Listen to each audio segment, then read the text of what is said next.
Swastiastu. Nah, nama saya Made Murapana Masura dengan 621509171.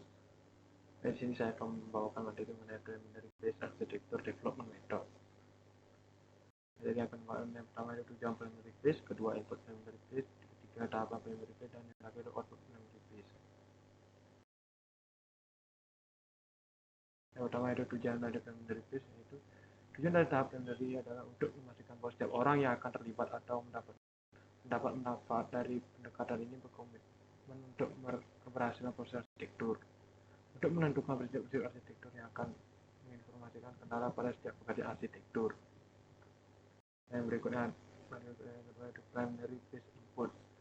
Ada beberapa inputan utama yang digunakan untuk memasukkan ke dalam fase-fase di ADM, yaitu pertama ada TOGAF, yang kedua ada kerangka arsitektur lainnya, ketiga strategi bisnis dan strategi TI, yang keempat ada prinsip bisnis, tujuan bisnis dan pergerakan bisnis, yang kedua ada tata kelola dan kerangka hukum, termasuk strategi tata kelola arsitektur, ketiga prakemitraan,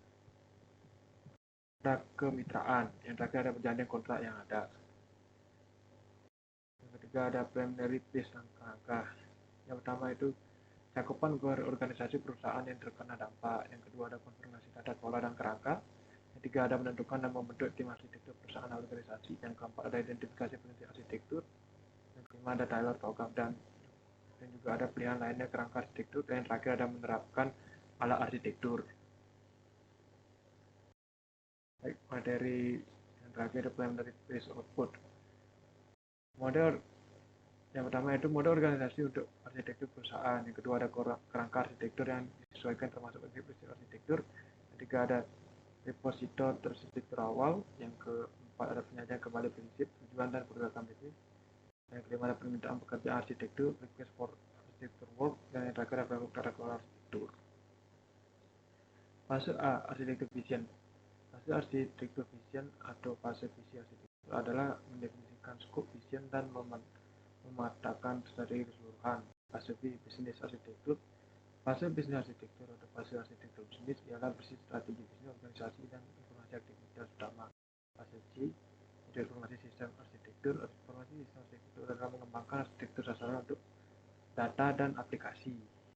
Yang ada fase D, teknologi arsitektur. Teknologi arsitektur adalah menciptakan sasaran keseluruhan arsitektur yang akan diterapkan pada tahapan ke depan. Yang berikutnya fase E, opportunity and solution. Opportunity and solution adalah mengembangkan strategi keseluruhan, menentukan apa yang akan dibeli, membangun atau penggunaan ulang, dan bagaimana menerapkan arsitektur yang didiskusikan di fase D. Yang berikutnya ada fase F, migration planning. Fokus utama dari fase migration planning dan fase rencana migrasi adalah penciptaan migrasi buku layak dan rencana implementasi bekerjasama dengan manajer proyek dan portfolio. Juga ada fase G, implementation governance. Pada fase implementation governance dalam fase kata kelola implementasi proyek dilaksanakan sebuah program rencana kerja dan diolah sehingga dapat menciptakan arsitektur yang diinginkan. Fase berikutnya ada fase H, arsitektur change management. Fase arsitektur change management atau fase manajemen perubahan arsitektur diuraikan pergerakan perubahan dan bagaimana mengatur perubahan tersebut, mulai dari pemeliharaan sederhana sampai perancangan kembali arsitektur. Yang terakhir ada recruitment management. Recruitment management adalah proses pengelolaan kebutuhan arsitektur di seluruh fase.